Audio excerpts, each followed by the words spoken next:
Good afternoon, ladies and gentlemen. Welcome to the today's session on strategic marketing, and we'll be doing the LO5, which is Learning Outcome 5. We'll be looking at brand. We'll be looking at the brand management and critically analyze the brand context. Okay, so hopefully you will stay with us for today. Okay, we'll be looking at particularly three things. Okay, number one, we'll be looking at the nature of brands.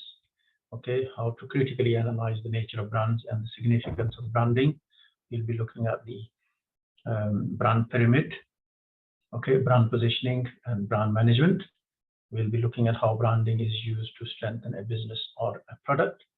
Okay, so these are the three things we need to look at, and it's important that you stay with us because we need to, when we finish this, we need to discuss tomorrow. We need to discuss your assignment, and hopefully, that should be useful for tomorrow's session, and subsequently you can do a good assignment.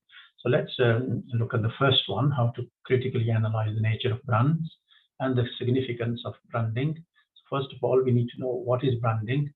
We need to know why it's significant and what does it mean. So when you talk about branding, branding usually it's a kind of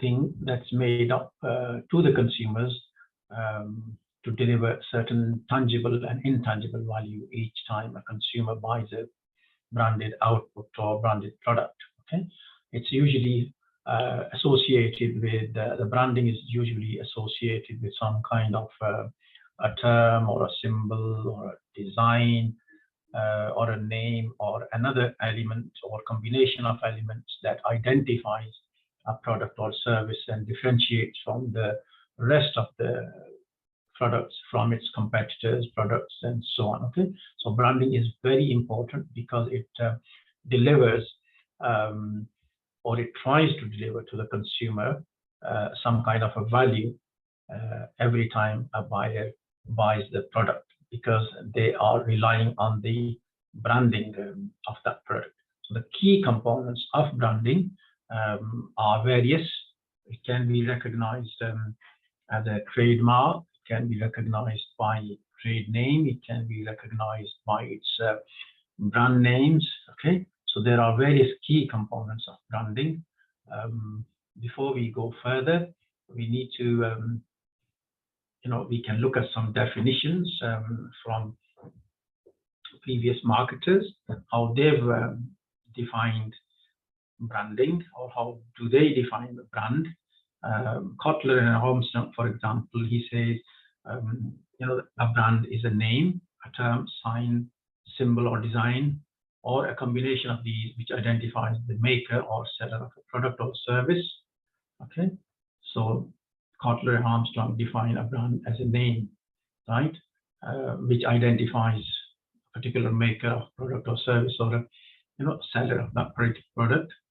Okay, when we're talking about a brand, another person, for example, Roy Williams, he says branding is simply attaching something to your name. A brand is the sum total of all the mental associations, good and bad, that are triggered by a name, right? So he looks from a different angle. Okay, he looks branding from another perspective.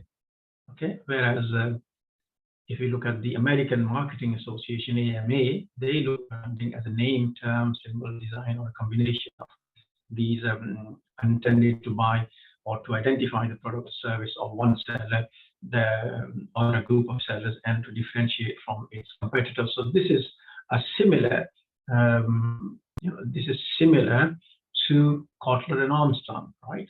American Association or American Marketing Associations, how do they define branding is similar to the Kotlers, right?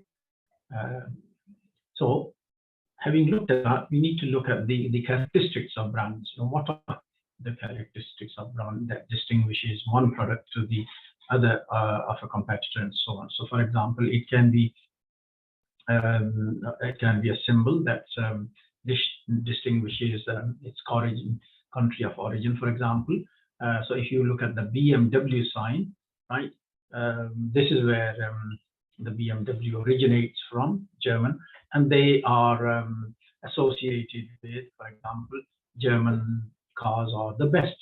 You know, this is what people think, or this is what people have a image of German cars. They are good, they're reliable, they perform better, and they last long, and they are the best value for money in their minds. Okay, if you look at the Tesco sign, very little helps. So this is the Tesco sign, and people think that buying from Tesco is, you know, people buying from Tesco are price conscious people, right? So they imagine that Tesco is good for you know, discount, or it gives a value for money for their products, and so okay. Apple, for example, when we look at Apple, people think, or consumers think, that it's a good company, it's a reliable company, it's an innovative company. Okay, so they have an organizational image. In other words, people pursue it as an innovative, is a, you know, new kind of products every time they produce latest models of, you know, products bring onto the market. Logo of McDonald's, for example, M logo of McDonald's symbolizes the, you know, the food chain, which is McDonald's. Okay, that's a symbol, red, and M within, you know, two different colors, and the M logo of McDonald's is the characteristics of their brand. Okay, so, you know, there are different characteristics of brands. So if we summarize it, like Tesco associated with the price conscious people, BMW is associated with the best German cars, Apple is associated with a newer innovative company, McDonald's is associated with the M sign, okay, as a symbol. Okay, the key elements, or the key branding elements, are for a product name, for example, brand name. So these are some elements that we'll go through. Okay, so the branding name, for example, name, tagline, logo. Okay, brand tone, for example, it's edgy, it's humorous, it's conservative. Key branding elements include some kind of position, brand position, where it describes the description of organization. It gives you some kind of a brand story, you know, your history, your organizational history, and how it adds value to the brand. Brand elements. Another element of brand is brand promise. What is, once you know, what is most important thing that your organization promises? Brand personality, brand associations, you know, color, image, font, signage, you know, and so on. There are different elements to branding. Okay, so it's very important that you know, brand is recognized as a unique product away from the competitors. Every competitor has their own kind of a brand, and they are recognized as such. Significance of branding is very important because it gives customer greater loyalty. You know your products, the customer know their products. They are loyal to particular brands. They are loyal to buying that particular brand because they think it's you know, reliable. Maybe they fulfill their purpose, right? So the significance of branding, it improves perception of products. In other words, you know, when people buy BMW or Mercedes, they think it's reliable, it's going to be good, it's going to be significant, you know, design, and, you know, nice, comfortable, and reliable, and everything else. So they have a perception of a particular product, improved perception of product. They have greater loyalty to the product. They don't want to try something else. Okay, they are less vulnerable to competitive marketing actions. People, you know, like to buy these particular goods because they think, you know, it's significant, in their lives, and they are very, they are getting value for money. For example, branding helps in receiving customer acceptance. Branding also facilitates cross-selling of other products. In other words, you buy Mercedes and you might buy another, some products from them because they are reliable and so on. Okay, so that's why branding is very important. It's very critical for organizations, and one must look at its significance and look at the brand. Okay, next thing is we need to discuss the need for integrating brand pyramid, brand positioning, and the brand management. Why is it important to look at these three elements, i.e. the brand pyramid, the brand positioning, and the brand management? And we need to look at that. Now, what is brand pyramid? Now, the brand pyramid is a kind of pictorial representation which answers fundamental questions about a brand and marketing positioning. Okay, it's useful for new products. It's useful for new brands. It's looked at as a useful tool for new brands to enter a market for the first time. When a new product enters into the market, it has it gives you as useful tips as to what its position is and what it is essence is and why is it important for the first time. Okay. Now the brand pyramid works from the bottom to top with these elements, such as it looks at features and attributes, it looks at the functional benefit, it looks at the emotional benefits, it looks at the core values and brand essence. Okay, so it moves from bottom upwards rather than top to bottom. Okay, so what it does is, if you look at this from the bottom, the features and attributes, it describes the basic purpose of the product in the market. So the features and attributes, the principles of these products. So what it describes is what it can do, what a product can do, and what's the purpose, what are its fundamental qualities. In other words, what it's good at, what it's bad, what can it do and what it can't do, right? What's the purpose, in other words. The second one, the functional benefit, it means what the product or a service is attempting to solve. For example, the function, what it is able to do, what it can solve, right? Functional benefit. Third one is the emotional benefit, the role of emotions to the usage of a product or service. What are the brand pyramid talks about or shows the role of emotions to the use of product. The fourth element is brand persona, i.e. personification of a brand. People look at the brand, they look at the brand image. What is it portray the image to the other person? How do they look the brand from their angle? What is the in other words, what's the brand portraying the image? What type of image people have of this brand? And the brand essence, last one, the reason for existing that guides everything a business does, i.e. brand essence. Okay, so if you look at these elements, in the instance of a pyramid, brand pyramid, what it means that it gives identity to a product, and its significance is portrayed. So let's look at an example, brand pyramid example. So for example, when we look at the brand vision, okay, when we look at the brand vision, what it means is what's your brand vision, its reason for being there. Why does it exist? So it exists to be, for example, it tells you best personal computing. For example, if you look at the brand pyramid of Apple, so the first one, the brand vision, it tells you the best personal computing experience through hardware, software, and integrated internet offering. So it, the people brand vision, it's people see it as a very good hardware, very good software, and the usage of internet it offers internet. So that portrays its brand.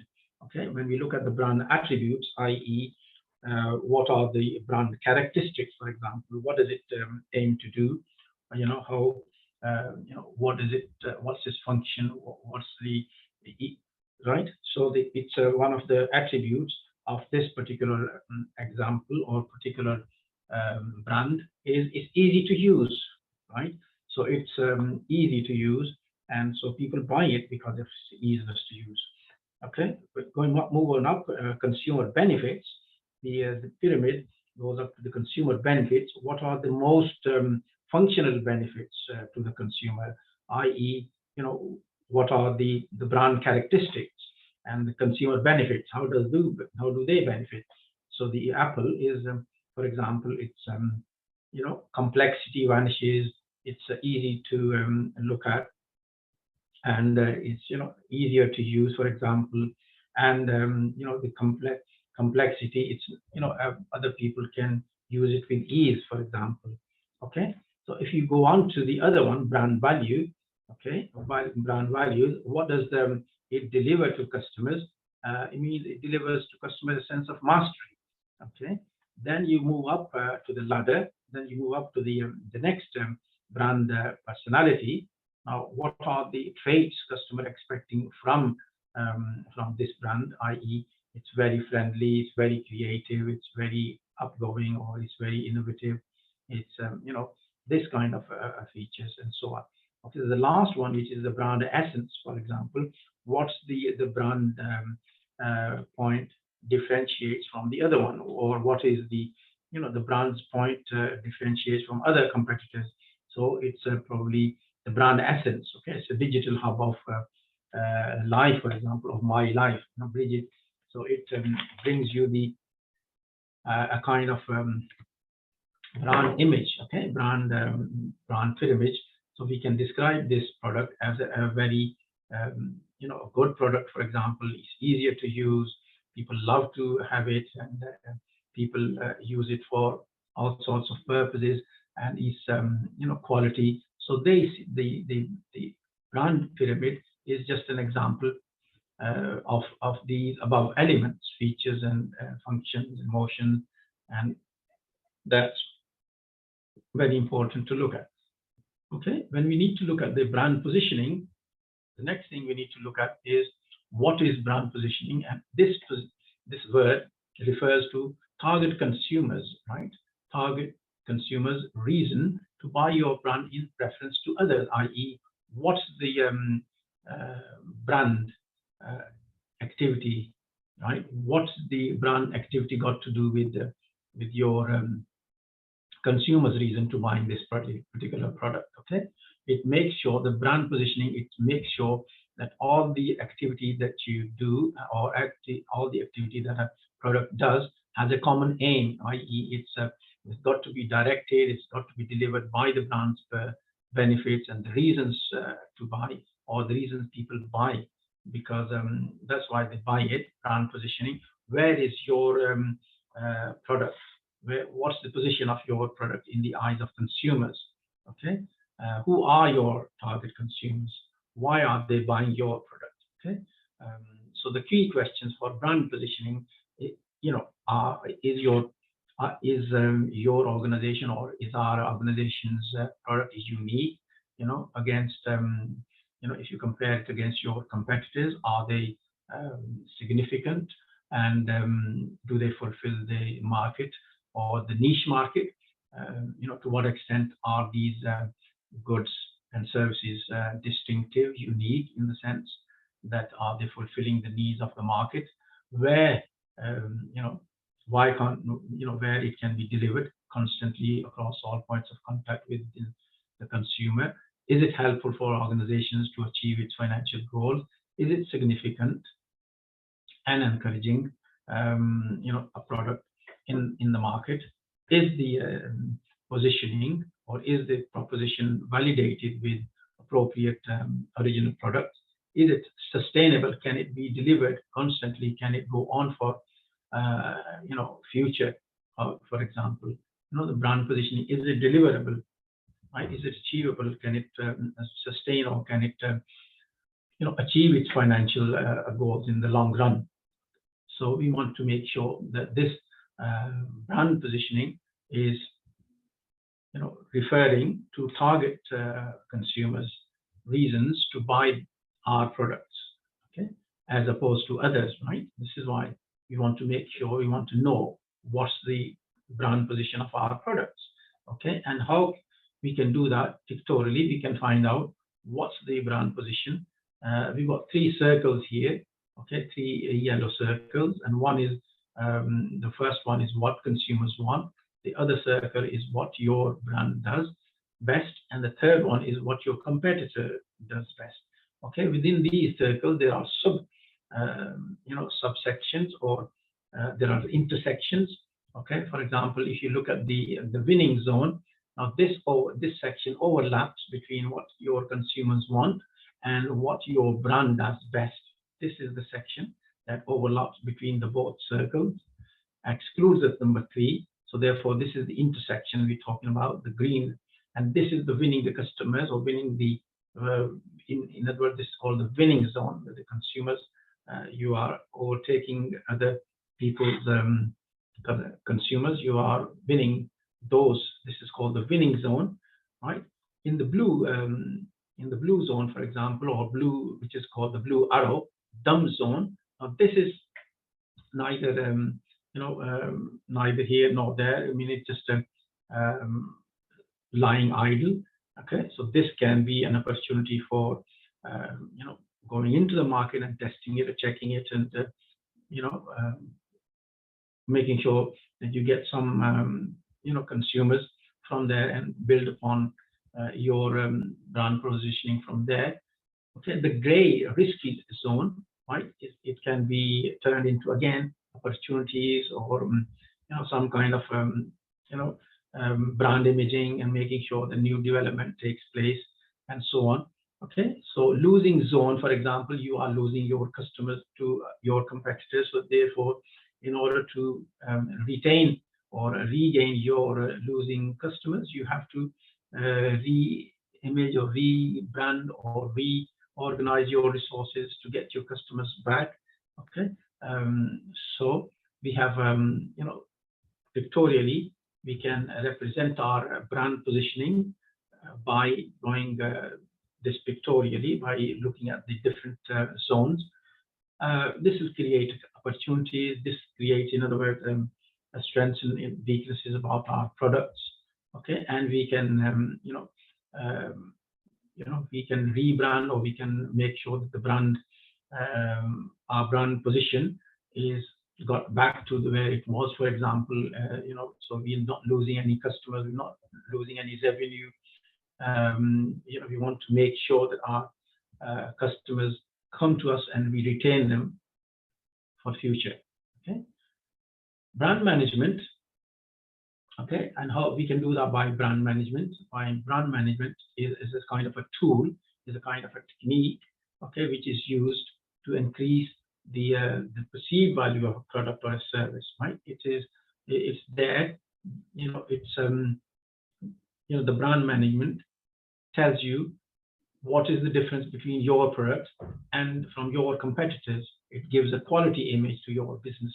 It differentiates your product from the rest of the group, from the rest of the competitors in the brand management. It's a kind of a tool, it's kind of a technique that's used to increase the perceived value of a product or service. Okay, effective brand management builds loyal customers through positive brand association, and has a positive effect on your bottom line. Okay, and the most important thing about brand management is it's about making a commitment to your customers and then delivering that commitment to fulfill that promise. Because if you don't, then you're not telling the truth, and the people will not rely on it. You might lose customers, and you'll have consequences. And we must, make sure that we live up to our promises. If if we are saying we want lower prices, that means that we must stick to the lower pricing techniques, okay, or lower, making the products lower to the customers. Otherwise, if you're not delivering, then you're risking the losing the business of these customers, okay.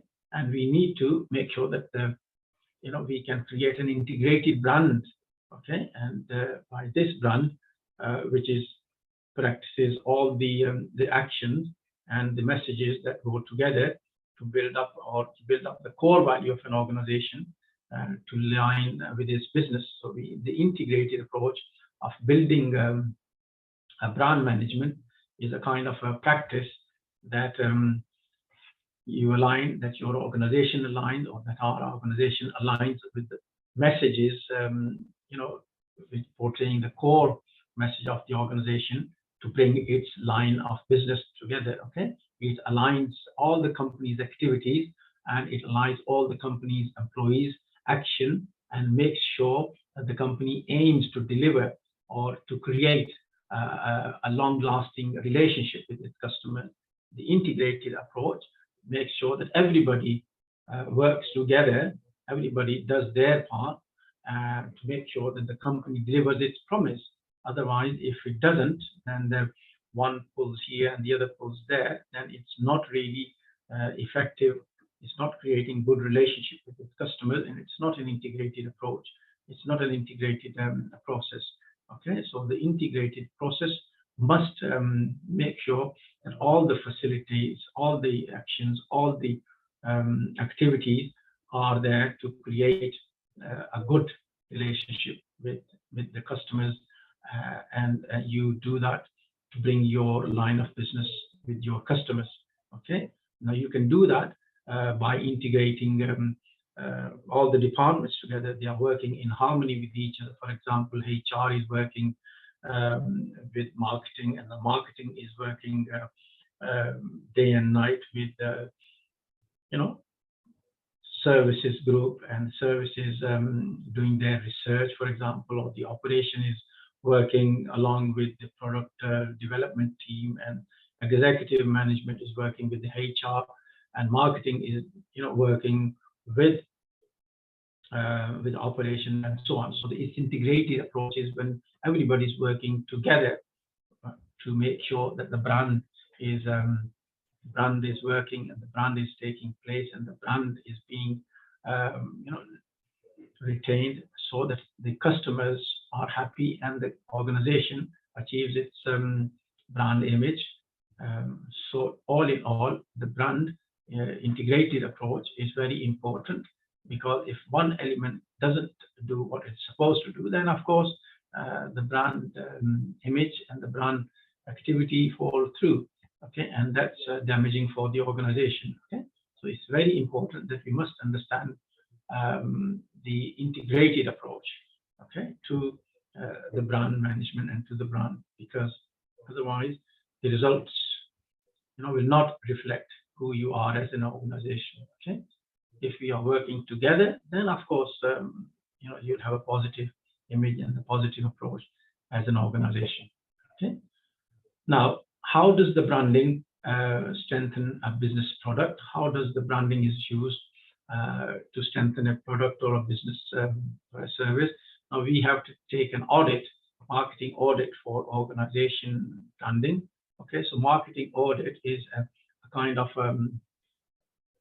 a thing that we need to check which function is working how. Okay, we need to take some kind of internal strengths and weaknesses, for example, and we said what we're going to do, and so therefore we must check whether we are going to do what we're supposed to be doing, right? So we can take say a task environment audit, we can do a marketing strategy audit, we can do marketing systems audit, or other audits like marketing function audit, macro environment audit.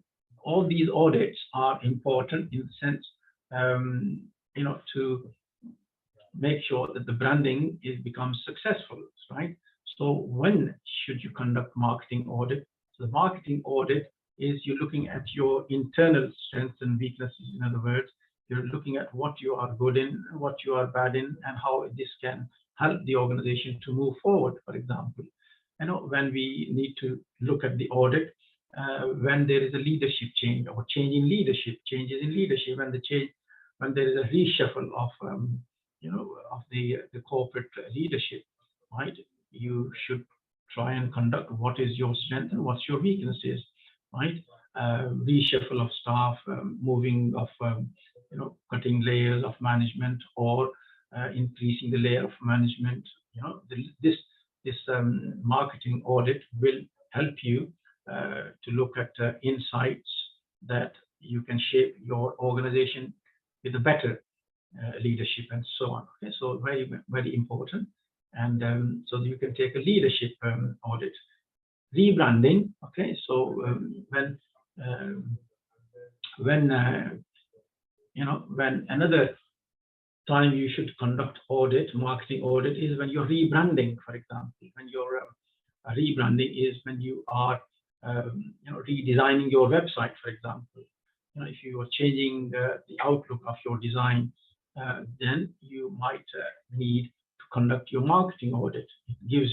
Marketing audit will give you all the necessary information and direction to build a powerful voice that resonates your employees and clients. For example, when you are growing rapidly, or when your when your business is growing rapidly, you need to take an audit, because the data, or the data that you have collected for marketing, or for branding, or for brand positioning, may have gone out of date, right? Then you need to update this kind of data, because you are growing. So you might need to change your figures, you might need to adjust your figures, you might need to take a new audit, because it will help your brand move up on the upper point.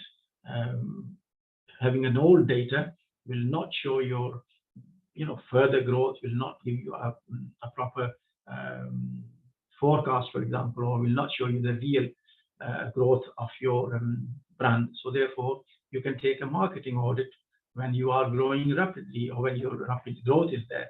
Okay. Another thing when you're getting ahead of the competition, i.e., the marketing audit will it will tell you, it will reveal that your strategies to your competitors are working or not working, and how you can use those strategies to get information to get ahead of the game. For example, you can take a marketing audit at that point, because you want to get ahead of the competition. You want to make sure that you're ahead of the game of your competitors, and you can take that particular audit. Or when you're making a new strategy, for example, you can make sure that you are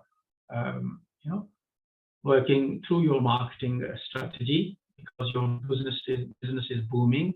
Okay, this is overgrowing, your planning is working, and the audit will give you a kind of awareness and knowledge required to craft a profitable strategy for that success. Okay, so when your business is on the other hand, when your business is losing, when you're declining, then also it will reveal some kind of weaknesses, so you can do something about it. So either way, when you're increasing or decreasing, or you want to develop a new strategy, this marketing audit will give you a kind of awareness, and you work towards that.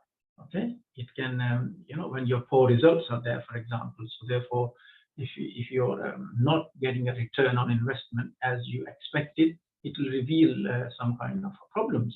So the problems are revealed, then you can do something, you can improve, you can take action to improve a better return on investment. Okay, so therefore, there are various reasons why you should conduct a marketing audit. Okay, so we looked at why you conduct a marketing audit is, when there's a change in leadership, when there's a rebranding, when you are facing rapid growth, even when you are facing poor results, when you are losing money, when you are not getting the returns, when you want to get ahead of the competition, when you are wanting to move ahead of the game against your competitors, or when you are needing a new strategy, when you are rebranding, when you are relaunching your website, you should take, and there are other factors when we should conduct a marketing audit. This is not the this is just not the end of the list. This is not the end of the factors which require you to take a marketing audit. But there are other external and internal factors that can be taken or should be taken into account when you conducting when you could conduct a marketing audit, and why it's important. Okay, so you can use the brand strategy here. Brand, when you are positioning, when you are planning, when you are communicating, when you are innovating, when you are looking at operations, right? So you can use the brand strategy at that time, because on the one side you have a brand, and on the other side you have customers. And the big idea is that you're taking the branding, with you. So therefore, you can move at a broader sense. Okay, you can use the brand strategy in that particular context. Okay, you can look at the strengthening the brand. You can look up, at few stages. You can make sure that you strengthen the brand, and there are few steps that are required for successful branding. Okay, step one, for example, you need to take a brand assessment. Okay, you look at how's the brand perceived today. Okay, so this is you can strengthen the brand by taking first brand management or brand assessment, and this tells you how's your brand perceived by others as it today. For example, if you're taking the assessment today. Second step is you can look at the brand promise. Okay, what will the brand aim to do? Okay, what will you deliver? What will you define? How is your brand defined? Okay, how will it define your brand? Right. So this can be a brand promise. Right?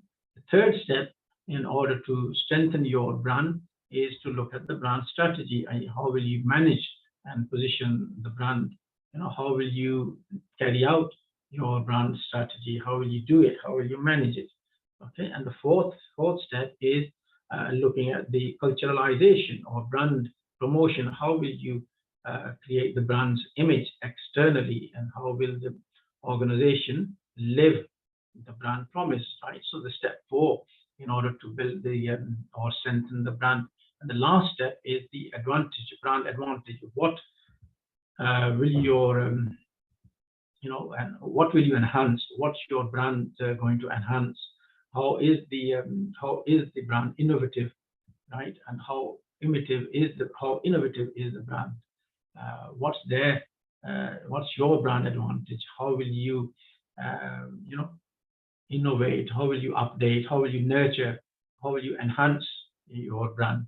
So you can strengthen your brand this way. Successful branding is you can take a 5-step into building and strengthening your brand. Okay, why is the brand very important? You may say, why do we need to take branding into being? Okay, branding is important because people trust brands. People rely on brands. People buy goods because they like to deal with this particular brand. Okay, it delivers their what it does. It delivers their good quality services or products. So people people trust brands because it delivers their required expectations. They require their goods and services. It delivers what they expect. So for example, if you look at this chart, okay, then it will say why people trust brands. It's because it delivers their promises, it delivers their goods and services. Okay, the brand, it delivers what it promises to do.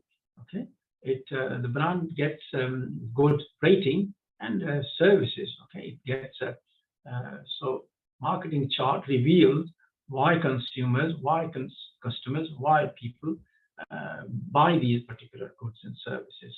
Okay, that's why if you look at these charts, it will reveal the figures that people buy these goods and services because they always, they're always treated. The products are always treated well, for example, or they are fair prices, or it gets a good rating, or it's get a good quality of products, or it addresses the customer's needs or customer's problems. And these charts reveal that these customers or the employees are treated well, for example. So people can look at these pictures, people can look at these statistics, people can look at these visuals easily, then giving them figures and giving them a kind of explanation why consumers trust brands, because they can see at a glance and where the brand heading to, right?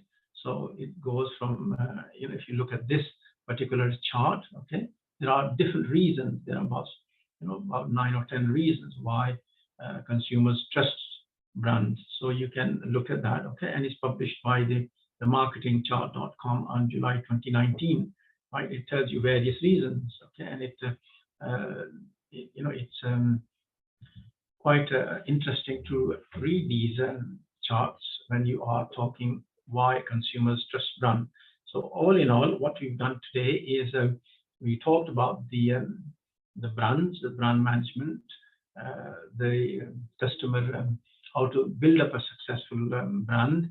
We talked about is we looked at the brand image, we looked at the what is the nature of branding, what is branding. We looked at some definition, and we looked at this, brand says, we looked at the brand as a kind of an image or a kind of a sign or a kind of a symbol. We looked at the qualities, we looked at some elements, we looked at the significance of branding as the customer loyalty or sales promotion, or it facilitates customer acceptance or whatever. Okay, and we looked at brand pyramid. In other words, we looked at the we looked at the features, and we looked at the functional benefits. We looked at the core values. We looked at the building of the brand pyramid by making sure that it covers different elements of that. And we looked at the brand pyramid of an Apple being innovative, being what it's supposed to do, being reliable, being value for money, being easier to use. It has a name, and it's got a it's got an image, so that people own it because it's a newest, because it gives you value for money, and it's easier to use and gives people satisfaction, and so on. So this, and we looked at the brand positioning. What is brand positioning? We said brand positioning is where it refers to target customers, right? Consumers, our target consumers, and why they buy our product in preference to others. We looked at the question of brand positioning. We looked at the, brand positioning questions such as distinctive feature of this product. We looked at the niche. Why does it this particular brand fulfill the niche? How can it fulfill the need of a particular market, niche market, i.e. it's supposed to be sustainable. It can be sustained, or it can encourage organizations to achieve its functional goals. So that's what we looked at, the brand positioning. What does it do to the finances of the organization? And we also looked at the brand management. Why is it? What is brand management, and why is it important? And the reasons for taking a brand management audit, integrated brand. We looked at the importance of taking some marketing audit, and we looked at all the elements that should be working together hand in hand, and so that the brand image is enhanced. We said that you need to conduct marketing audit when when we are particularly changing leadership, or when we're changing when we are facing a rapid growth of products or services, or when we are, facing losing market, for example, when we are, losing our market, for example, or when we are not getting our return on investment. So this is when we take some kind of audit, and we should be working, or every element of the organization should be working in tandem with each other. They should be working together. They should be working, all the departments, all the functions should be working in harmony with each other, so to achieve the results, best of the results. Okay, and this is, we looked at all these elements. So I hope, I hope that you, got something out of today's lecture, today's lecture, as we talked about, and hopefully, if we'll join tomorrow to cover the last of the learning outcome, or the discussion on assignment, and hope you will join us tomorrow at the same time, 2 o'clock. Thank you very much for joining, and we will speak to you soon. Bye bye for now. Thank you.